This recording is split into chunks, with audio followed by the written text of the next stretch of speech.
Saksak sa leeg ang inabot ng lalaking bumirit sa isang bar sa Lapu-Lapu City, Cebu. Posible raw nairita ang mga sospek sa sintonado manong biktima. Nasa frontline balitang yan si John Aroa. Dako kayo ay. Dako. Duguan at may malaking sugat sa leeg ang 31 anyos na construction worker na si Menji Ayuda sa Lapu-Lapu City, Cebu. Ganyan ang kalagayan niya matapos siyang atakihin ng grupo ng nag-iinuman sa isang bar. Kwento ni Menji, katatapos lang niyang kumanta sa videoke sa bar nang lapitan niya ang grupo para makipagkaibigan. Doon na raw siya biglang hinampas ng bote ng alak. Di pa nakontento ang mga suspect at sinaksak pa siya ng nabasag na bote. Pagkanta na ko, sir. Nung kumanta ko, parang nagugustuhan nila dahil marunong ako ng konti kumanta. Pagkatapos kong kumanta, doon na nila ako hinampas.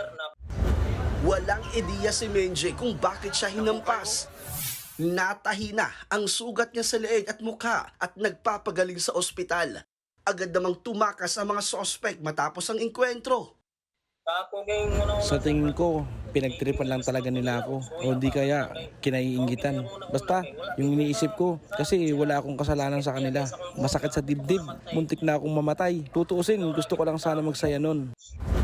Ayon sa may-ari ng bar, hindi naman nagkaroon ng pagtatalo ang biktima at mga suspect bago ang insidente.